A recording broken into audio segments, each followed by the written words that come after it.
God challenges us that we really need to nurture these children, to take care of these children, that they become the best version of what God wants them to be. This makes sense because it's not only a modern day problem, it's an inherited generational problem. Most of the men, they grow in the presence of women. Yeah.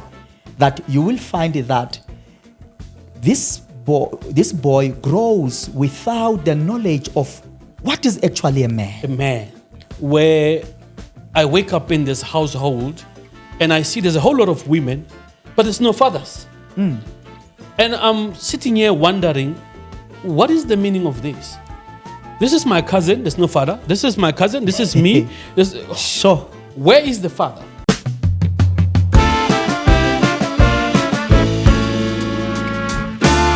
Greetings, everybody. You are welcomed. Thanks to be with us. And we trust that you have enjoyed us so far and then with our previous episode. And this is Insightful Exchange. And we want to inspire you. We want to build you. And we would really appreciate if you stick with us as we deal with different topics. And today as well, we are going to deal with a wonderful topic that which we trust is going to inspire you. Please don't forget to like our videos and as well to subscribe so that every time we put up something, you will get that bell, and then you know that it's the time to get Insightful Exchange. I am Lemon, Lemza, Lemon, however you want to call it. And I'm with my brother here, Elijah. How are you, sir? Mr. Lemon, I am fabulous. You know, I feel as sweet as a lemon. Amen. Yeah, man. And how have you been? I've been good. And I'm really inspired. I'm encouraged by what is happening and our mission in building the nation. Yeah. Giving some thoughts and provoking some thoughts as well. Some perspective, and that's excite me that we really add up into the knowledge base of people, and especially building families, building lives, and I'm looking into our topic today, and I could not wait to come here that we deliberate on that, and I'm looking at it as we understand one thing, that God, when He gives people children, He says this is a blessing. Yeah. That children are the blessings from God. And then all the time we know that. And God challenges us that we really need to nurture these children, to take care of these children, that they become the best version of what God wants them to be. And God has given this responsibility to the father and the mother. Yeah. But now, the challenge now, that which we find is that this gift, precious gift of God, He comes on earth, and before this child knows, the father is no longer there. Yeah. And now, he's nurtured by and taken care by the mother. And now, this mother is toxic. Eesh. Because not all the mothers, now we need to get that not all the mothers are sober. Other mothers are toxic. And today we do not look into the sober mother, but we look into the toxic mother. We look into the absence of the father in the life of this child. And at the end of the day, we find that this child becomes an adult, that which is hurt, that which has abnormalities. Not because God brought abnormalities in this child, but this child got abnormalities through the upbringing. Yeah. Can we probably crack it from here today? Maybe we start to look to say, what is it that which makes the fathers to be absent in the lives of their children? I don't know if you can help us there, man. Hey, Lemon, you're raising a very difficult and sensitive subject today of absent mothers and absent fathers, rather, and toxic mothers. Yes. You spoke about God bringing these children, in the world so that they could be nurtured by both the mother and the father. Yes. And the unlucky events, and I'm calling them unlucky because it becomes unlucky to this child Yes. that did not do anything and yet find himself or herself in an environment where he's asking questions, where is the father? And the poor child is asking the question, where is the father? Because they are expecting the father to be home. Yes. And they're also expecting answers from the mother. But the mother, instead of providing the answers, now becomes toxic towards the child for asking, where is the father? Sure. Now, this creates problems, and we asking a question, Uguti, why are the fathers absent? And I think this is a question that we've been asking for quite a long time. And there has been a theories as to why the father is not there. And, we can also blame a whole lot of factors like, migration in the olden days where most, especially in black families, one can see the attack happening on black families. And let's forget about the spiritual aspect. But you see how during apartheid times, fathers were taken away from their homes, that a man would be taken in the old Transvaal and it would be taken maybe to Free State, or another part of the world. That means it's a forced absence. It's a forced absence, Not by choice. Not by choice. Sure. It starts like that, So, and fathers also, most of them, if you think about it, went to wars. Yes. They went to wars and they never came back. Sure. And most fathers went also to go and look for greener pastures, but they never came back. Now, right there, we start to have a situation whereby women are finding themselves alone. Yes. And let's forget about the times where you and I grew up. But let's go to the hunting and gathering times. Okay. During the hunting and gathering times, it was the man who had to leave the house and go face the lions. Some of these men came back. Man, you are giving us the roots. Yeah. Some of these men came back. Some of these men were devoured by these lions. Yes. The jungles ate them. And that's where you start to see that there is a root of these men being absent. However, and that's something that we did not really have much control over. Yes. But then it came into the modern society where it now became a practice. Sure. And there's accepted. a trend. Yeah, now there's a trend. So we are operating from what has been established by forced removal. Yes. Now we are no longer being subjected to forced removal. We are willingly removing ourselves from our children, Sure. And I wrote a couple of books. One of the books I speak about is The Man in Pain. Okay. And in A Man in Pain, the father is explaining his absence. And he says, I can no longer blame my girlfriend for what she did or didn't do. I can look at myself and say, regardless of what my girlfriend did, my child needed me. Yes. I should have done so much to go and make sure that I was present for this child. But we know also that the women, unfortunately, some women are making it so difficult for fathers to be present in the life of their children. And we could also blame tradition. I don't know if you remember that in our cultures, you find that if a man is not married, he would be expected to pay damages. Yes. And you find that most of these guys don't have money, but they have impregnated the woman. The family of this woman says, this young man will not have access to this child, unless he brings some kind of goat or some kind of payment, for what we call damage. Now, most guys tried to raise the money. They tried to get a sheep or a goat or whatever. They failed. And then they realized, by the way, I'm alive. I can live without this child. Let it be so. Now we found that many children are raised by their grandparents or the uncles, except the father. Now, the statistic says 60% of children in our country are growing up without their biological father. Sure. That's a very Sure. big number. It's a very big It's a very one. big number. Now, you understand that when we look at the dynamics of where we come from, this makes sense because it's not only a modern day problem, it's an inherited generational problem. And we spoke about forced removals. But most of us then started enjoying, the fruits of the generational problems and thought we can also do what our fathers did. Sure. If my father was not there, why should I be there for my son?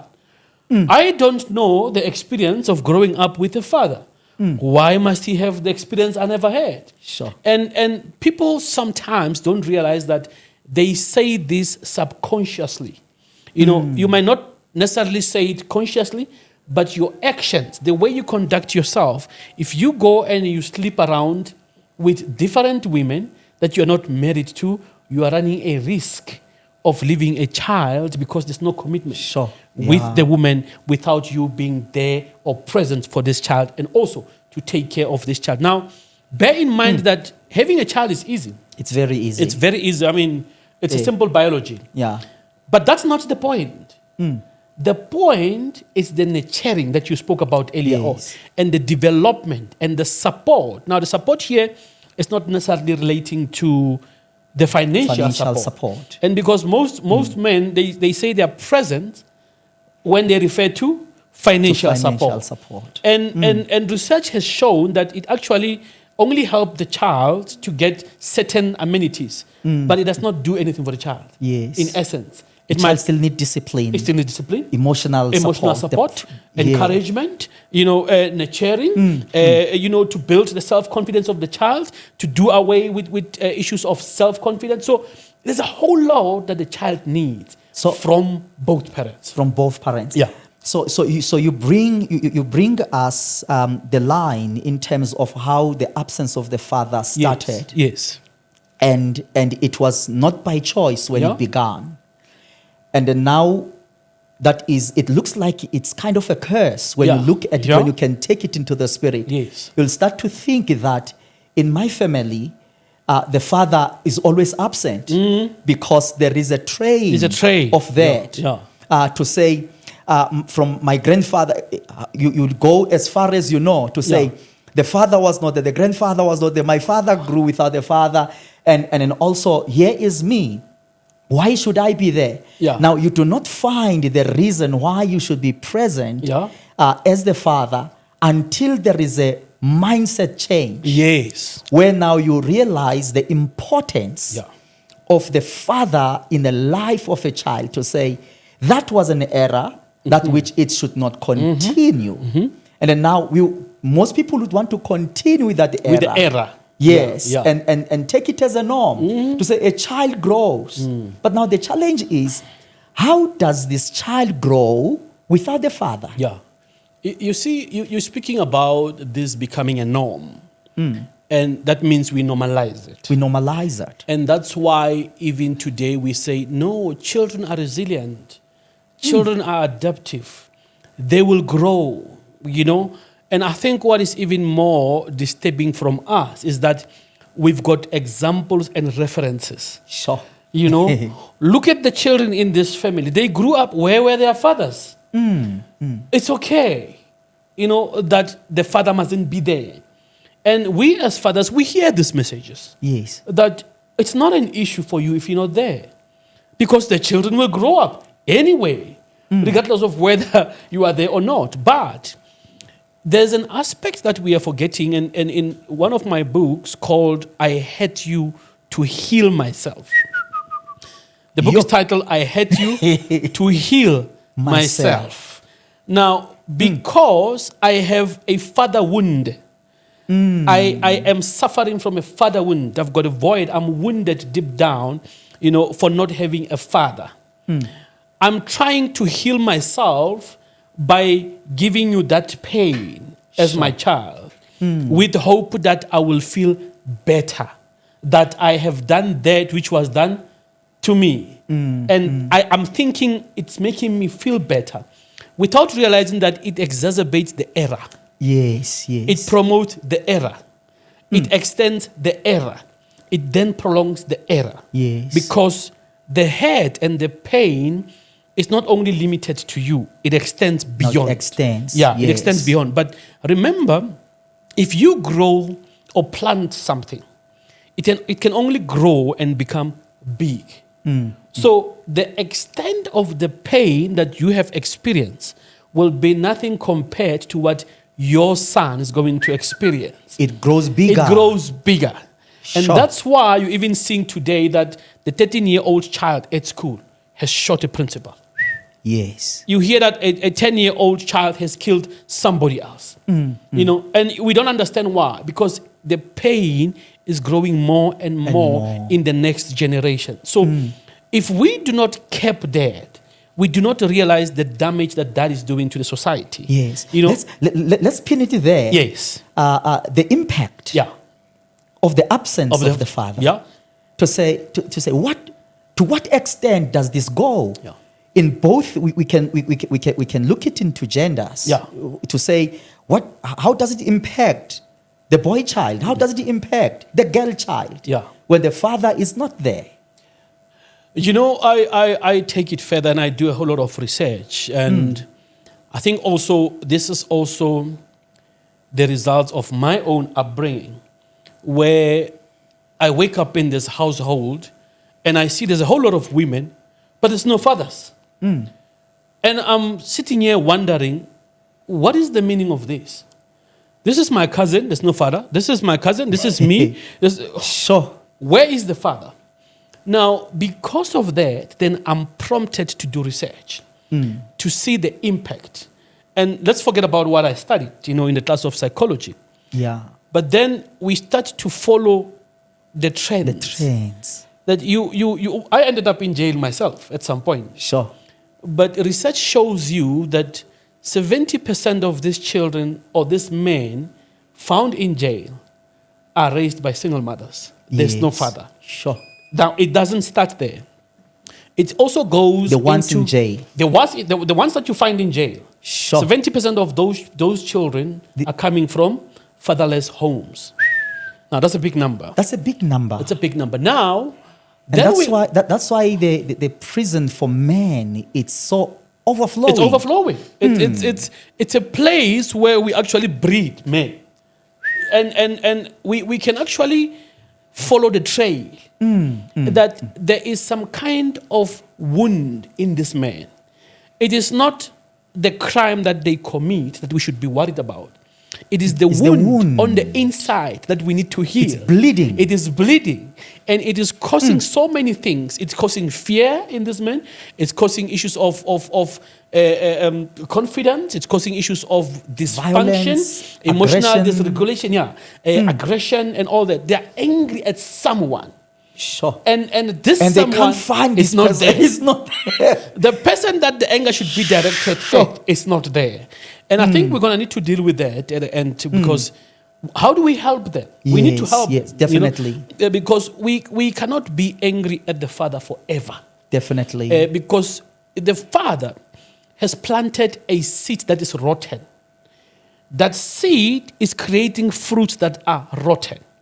But the tree itself is being watered with the water at Mara.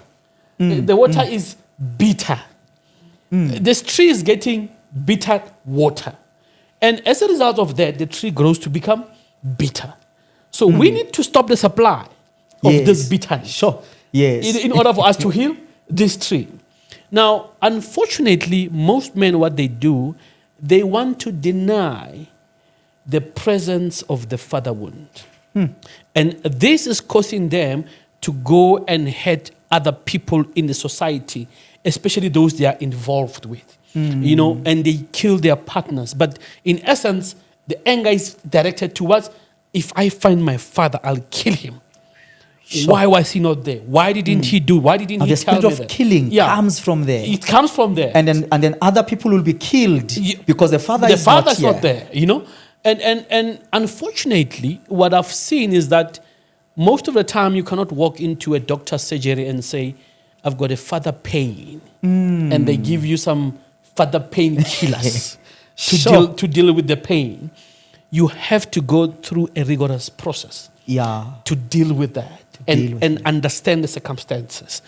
The fact that the father is not there, the father made his decision not to be there. It has got nothing to do with the child. But when this child grows up, he will have to make his own decisions. Yes. The first decision the child needs to make is to say, I need to heal from this wound. That's number Yes. one. But once I've done that, I need to heal my family of this case. We didn't create it, Yes. but it has to stop. It has to stop. Yeah, we cannot be saying children grow up, they will become resilient. We need to see something wrong with that because the society is bleeding purely because of the absence. Yes. And So- if we keep also moving on with the absence, we are just opening a tap of bleeding. Yes. So the absence of the father, it has so much damage Yeah. than one can really comprehend and understand. Yeah. You indicated to say about 70% of the men in prison, Yeah, they are fatherless. Fatherless. Their father is not there. it's not there. Not because the father died. No. The father is somewhere. The father is somewhere. Yeah. If it happened, probably the father died. He died being absent. Sure. Already the wound. Anyway, yeah. Already the wound Yeah. is there. Yeah. That this child, this boy, was looking for the father, but the father is not there. Yes. Because we understand now to say, if the father is present, will bring discipline. Yes. There's that authority, Yes. that which he brings. And then when the boy child grows without that elements of discipline, now you find someone used the time, you spoke to say, most of the men, they grow in the presence of women. Yeah.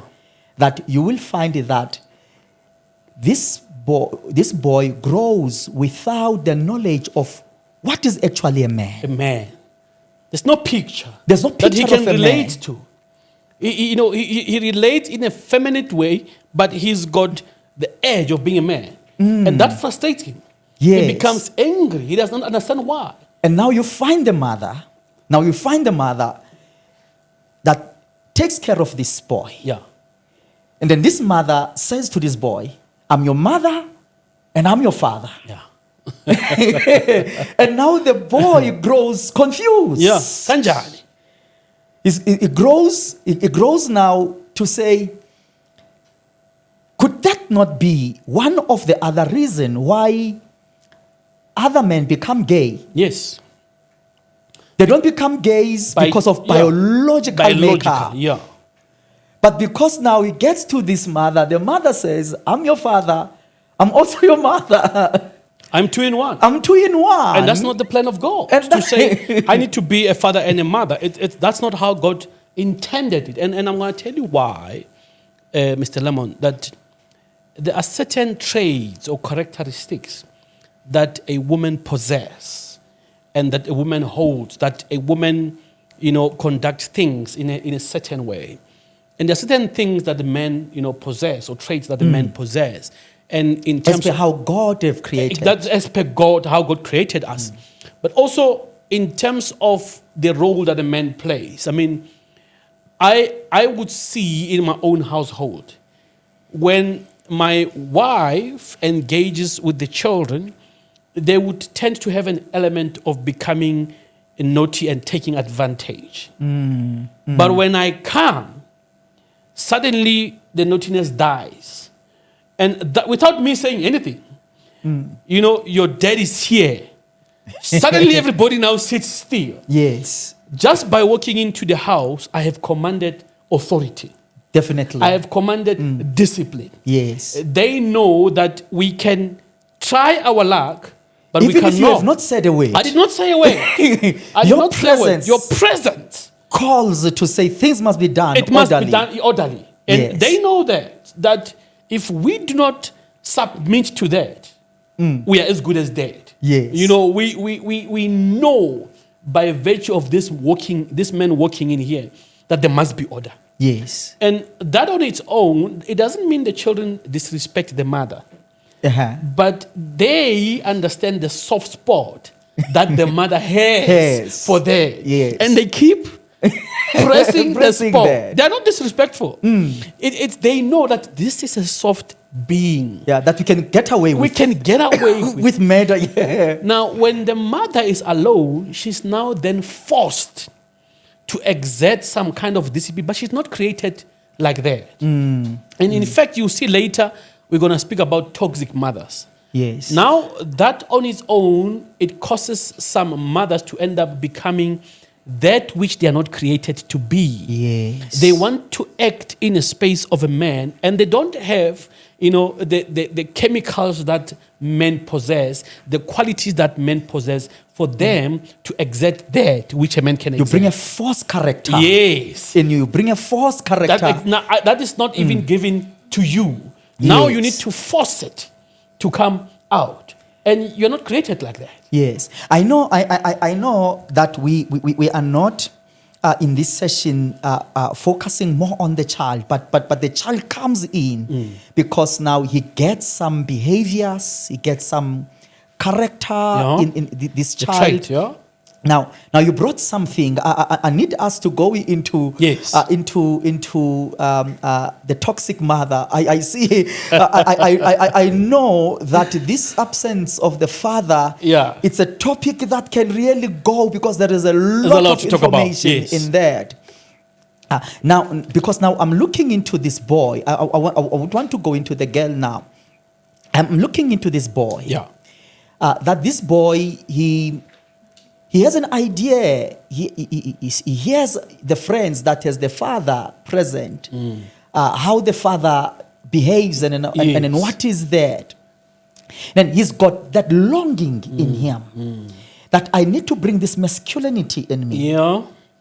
But now he finds the mother that raises him. That also, this mother tries to bring masculinity In her. That which is actually not there. there, And then now this boy child grows confused. Instead of having more masculinity, he has more feminism or femininity in him. And then now there is a conflict in this boy that what he thinks that is masculinity is not actually, It's actually not that, It's not actually that. Yeah. And then you find that. I found something interesting. I know we use the word interesting, but it's very scary, if I may. In terms of the statistics, there are recent statistics which shows the gravity of HIV. The statistics shows that there is more HIV in teenage girls. And then when they check that why there is so much HIV in teenage girls, then the trace was made to say, can we find the very same number into the peers? The statistics shows that into the peers, the boys, that is not found. To say, and then now what frustrates is that why there is so much girls, teenage girls who've got HIV and then is not found in their peers, the boys. But now they find now the cross-reference to say the older men, they correlate with these teenage girls. And the conclusion comes to say the people that which give HIV to these teenage girls are older men. Are their fathers? Are their fathers? Their fathers, yeah. You put it clearly, Yeah, you put it so it's their closely. fathers, yeah. It's their fathers. Sure. And then now, when one sits down and look the impact of the absence of the father, in the girl now, in the girl child, it says to the girl child, there is a longing into this girl child to have a father. Because the father is not present. Now, this girl, because once the father will have a false love to a person equal to her father. She's looking for a father, not She's love. looking not for a love. Goes around, are you my father? Are you my father? But he can't go around asking that question. So he says, okay, take me to bed. Yes. And I would feel better I had a moment with a father. But this father is not there permanently. It's not there permanently. Then what happens is, the father left me, I'll go look for another one. Yes. It becomes now a pattern. A pattern. to sleep with older men. And now it creates a problem. Yeah. It creates a problem to these girls. And then now it becomes a societal problem. Yeah. And probably we will need to really make a call to say those fathers that which have neglected their children, they are doing too much damage. That now their children are left stranded. And hence they will call everyone daddy. Not because of respect, but there is a longing. There is a longing in the girl. There's a longing in the girl. Yeah, but now you touch something which I want us to get into, because this subject of the absence of the father, as we say, it's big. It has a lot of it. Yeah. But now there is the absence of the father. It leaves the mother. Because some of the fathers, they leave the mother while the mother is still pregnant. Yeah. Sometimes, because of some other complications which you brought, to say, the father wants to be part of this child. Yeah. But now the family makes it difficult for this father to come in. To be present. Yeah. But now you find this mother, at the end of the day, the child is there. The mother is messed up. Yeah. The mother is messed up. The mother has a pain. Yeah. Now is raising this child. Yeah. Now, this mother, by other circumstances, because there are different circumstances and reasons, while now you find some mothers are toxic. Can you take us there? You're raising a very pertinent and very sad point about toxic mothers. And I wrote a book called The Narcissistic Mother. Yes. You know, is the book available? The book is available. And, yes. And you know, and how do people get it? We will tell them where to get it. But I think for me, and you can see this book, it has got a lot of emotion in it. And it's a story of a young girl. In fact, by the way, the book is titled How a Mother, so The Narcissistic Mother, subtitle How a Mother Can Stifle a Child's Potential. Now, a child's potential. So, in essence, what this child could become. The mother has got the power, you know, to stifle that.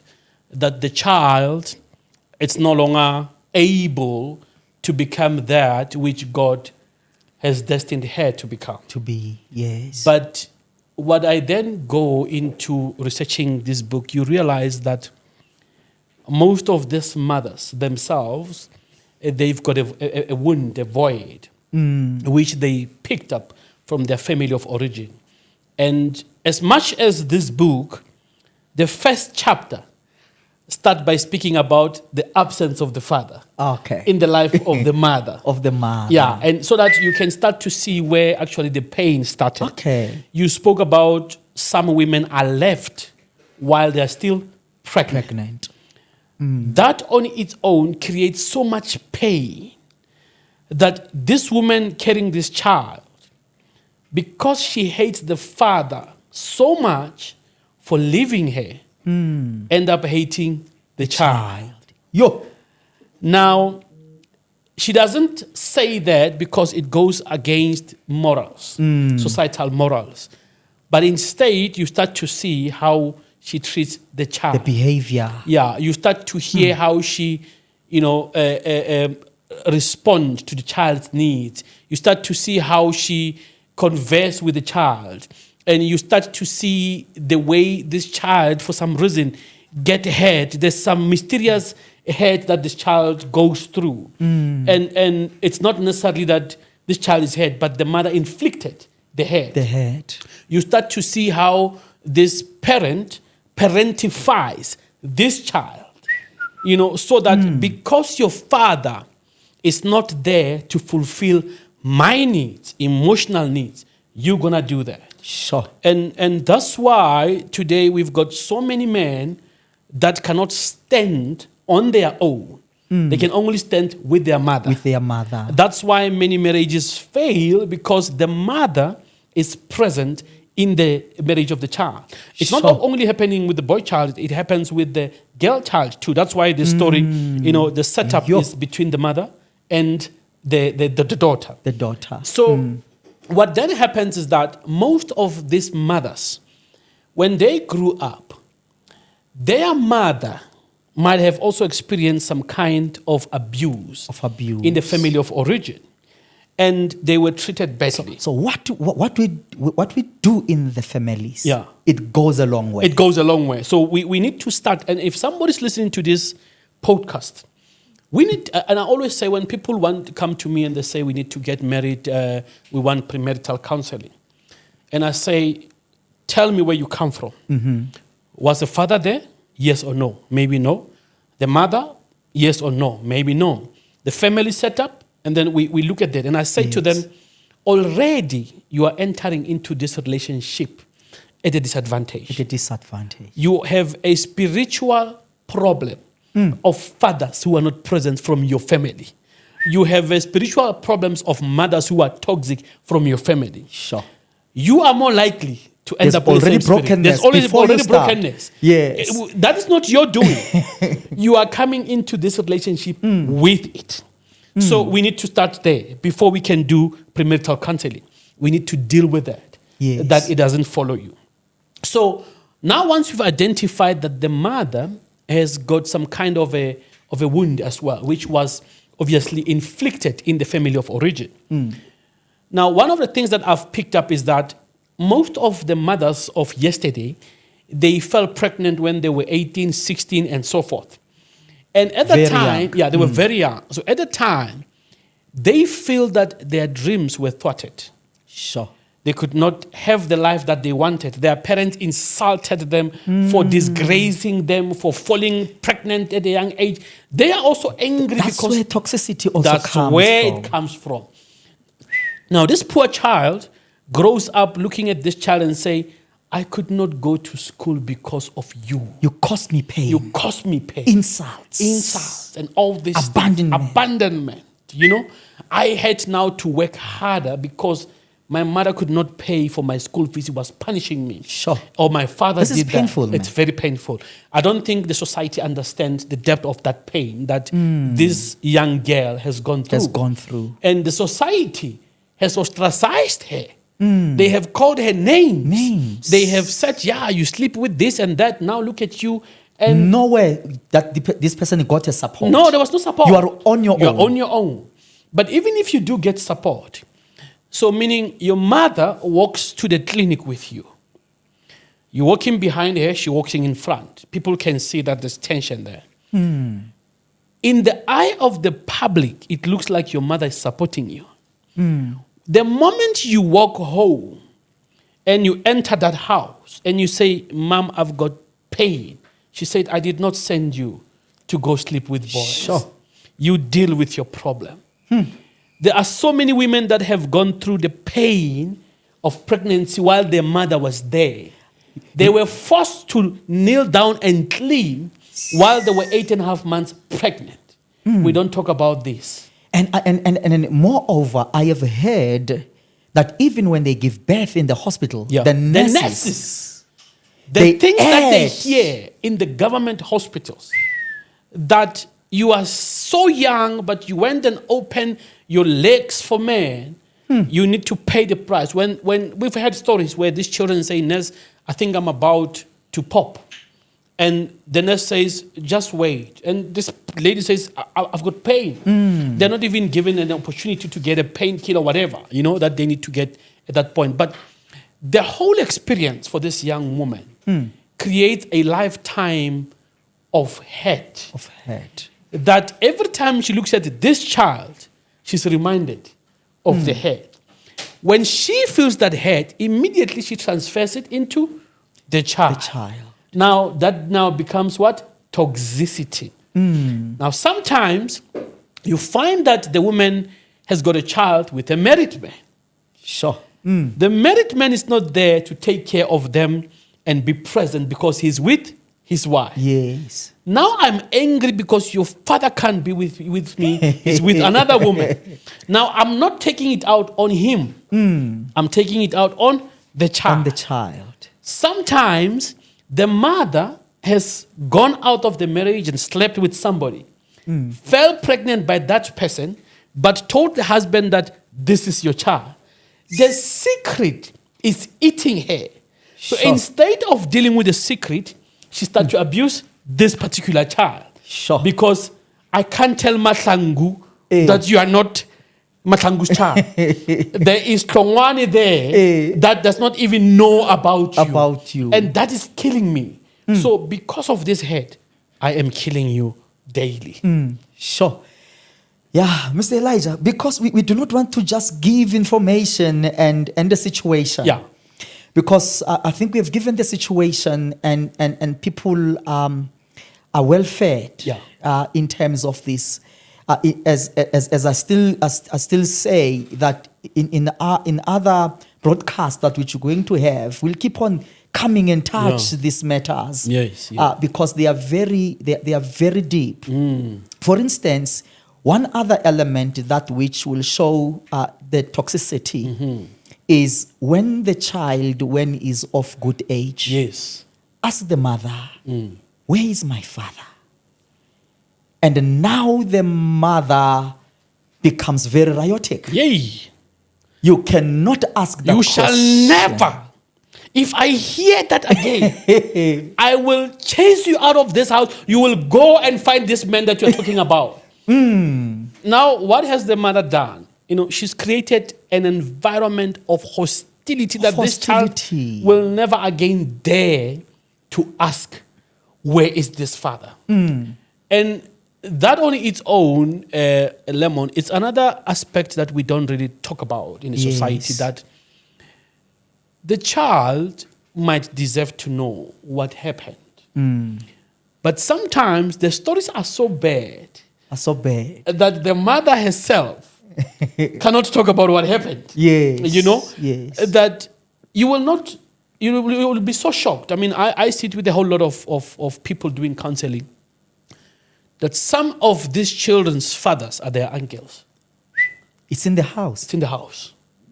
It's happening in the African family, And we don't talk about and it. the entire family knows. They know. They know who the father is. We don't Just talk is about the child. That's the child. That does not know. That does not know. So it sometimes for certain mothers, it's a difficult question to answer. But also, what many women do when the father decide that I don't want to be present in the life of the child, for whatever reason, they then kill the father. Sure. Your father is dead. But the father is alive somewhere. So they kill the father to kill the conversation. Yes. Now, this child grows up, he says, I hear that the father is dead, but surely he had family. Where is his family? The child again has been read a riot act. You ask again about that, you'll go to them, they'll buy you food, they'll buy you this and this and that. So every time the child is threatened when he asks about these questions, And sometimes you start to see that what mothers do in order to exacerbate the toxicity, and I spoke about parentifying the child. Yeah. So the mother tried to mollycoddle the child, at a young age to be everything to the child. Buy gifts, spoil the child. That's why these children, most of them are spoiled. Yes. So that the child will not lack anything to a point of asking. Guti, where is this person? So the observer will think that this mother loves this child. While this mother knows what she's doing. That I'm covering up. But what also becomes of concern, and I'm sure you've seen it in the social media where you see these women saying, oh, my husband, referring to the child. Oh, my boyfriend, referring to the child. And that on its own is very dangerous. It kills the child. Children grow up thinking that they are everything to their mother. That the day they get into a relationship, they can't connect with their partners. They are already connected to their mothers. They are already married to their mothers. That's why go look at those child. Most of them, they come back home. They come back home. But go back. Go back and look at the history of back rooms. They used to be called boys' rooms. And in many homes where you found boys' rooms, it's a single mother. It's a single mother. And these children, even today as we speak, somebody's listening to this podcast, there are boys that ended up going back to their mother's back rooms because they could not maintain marriages. Sure. And that is the cause of this toxicity. Yeah, man, we must find a way to see how do we bring something out of this in our next conversations. Yeah. Because especially this one of the failed marriages. Yeah. And then also probably the boys that cannot find partners. Yes. Because there is this mother. Yeah. That which has really put the nails into the child. Into the child. But I want us to wrap up. Yeah. But I want us to wrap up in this way that number one, I want us to help this child. Is a boy, is a girl. The father is not there. And this child is troubled. Yeah. I want us to help this child. Is a boy, is a girl. The mother is toxic. Yeah. And they are kind of in the prison. We know that some of those children that which are with a toxic mother, they might not even be aware that this is toxic. Yeah. In fact, you're raising a good point. Most of them are not aware. Yeah. They say it's love. It's love. It's love. Yeah. It's disguised as love. But and in this book I speak about it that, the mother sugarcoats it in such a way that the love now extends to manipulation. And that's why you even hear the mothers now threatening the children. You don't love me, I'll die. I wish I could just die. Sure. It's manipulating these children to say, maybe we're not giving our mother enough love. Now, these children are so confused because they're doing everything they can to show love to the mother. So your book deals of narcissists. Yeah. So those are narcissistic Yes. behaviors. Yes. Of the mother. Of the mother. You're manipulating these children.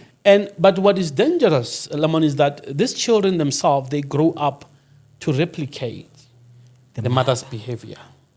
They even don't know. Then they do it. They don't like the way the mother is doing it. They change it and they call themselves, in certain instances, I'm an independent woman. But when you look at the traits, there's so much disrespect. There's so much manipulation. There's so much narcissism. There's so much about me. And they can't even hold, good relationships. That every relationship they go into, it falls apart. They bring disaster. They bring disaster because they want to be something that they don't know, how to be. And because they've learned from their mother, who then only gave them love when it benefited her. I will only love you if you do this for me. Sure. If you're not doing what I love. want, if you don't do what I want, you're not getting love. Sure. So they also go into marriages expecting that the only time I'm going to give you love is if you do something for me. Sure. And if you don't do something for me that I want, I punish you. Yeah. So they then meet these boys who then also were rejected by the father, who's not there. Now, the moment this boy wants to go to watch this woman and do something, and this woman is looking at that thing and say, that's not in accordance with my standard, I'm not going to take it. This boy now feels rejected. He feels rejected. What does he do? He goes out and starts to womanize. Sure. He goes to look for people who can accept him. He's not looking for a woman. He's not looking for sex. Yes, it's acceptance. He wants acceptance. To belong. To belong somewhere. Sure. So then, unfortunately, when he gets there, he meets these women and they go, they have sex, they sleep around. And once he's done with that, because there's a void, he was not looking for love. And there's going to be a child that is left. Unfortunately, And then the chain continues. The chain continues. Then, once this one is no longer able to give him what he was looking for, he goes to the next one. Now, while this one is also having difficulties, men come in and out because there's no man who can actually satisfy or fulfill her needs. Sure. Man, let's ground it. We have spoken more. Yeah. We can try at some other conversations, maybe to empower. I think we'll keep on empowering everyone, the children and the parents. Yeah. But in this instance, I want us to call the parents. Yes. In bringing remedy and in assisting. Yeah. To say, The fathers, wherever they are, who have abandoned their children, let them man up. Yeah. Let them sober up. Let them come back Yeah. to their children, to invest, to make corrections in their children. It might look like it's too late, but it's better late than never. But never, yeah. Because there can be something that which can be done in the child. And we say to the mothers, the mother knows the pain. They might try to feel like they have forgotten the pain, but let them realize that there is a pain harbored in me. Going back, let them look back to say, where have I been in life? Can I get help? Let them get help. And that's what also in our last session we brought, to say people, they must get help to be healed before they can bring someone in their lives. Yeah. And we say to the mothers, let them find help. Yeah. Let them get the healing. There are professionals that which are available. I think that is what we are bringing. If it's spiritual, let them go into where they can be prayed for, but not being abused. Sure. Yes. Let them find a source of being grounded, but people must be realistic with their pain. They must know that there is a pain in me. They must know what is it that which is wrong in their behavior and find help. I don't know if you've got anything to add I think, up as we I close. think what I've learned throughout the journey myself is that, one of the things that is key is not always to go looking for the father, but is to forgive him. Forgive him. I think that's key, but also that also applies to a toxic mother. There's one thing that we've learned in the Bible. The Bible says we need to honor the mother and father. Sure. The only way to honor that, through God, is to forgive them so that we can heal. So that we can heal. The forgiveness does not heal them. It heals us. That even if he's not there, I've released him. I have released the pain that I've been carrying all along that was obviously inflicted by his absence. So forgiveness plays, a key role in helping me to move forward without having to carry the burden of the Father. Yes. Yeah. So Elijah, thank you very much. Thank you, my for good your man. insight. This is the insightful exchange. You have gotten so much insight here in our broadcast, and then we are coming again next week. Please stay tuned with us, and we appreciate to stay with us. You're going to learn. We are here to impart information and knowledge. You're going to be better as you walk with us. Thank you very much. Shalom. Till next time. Amen.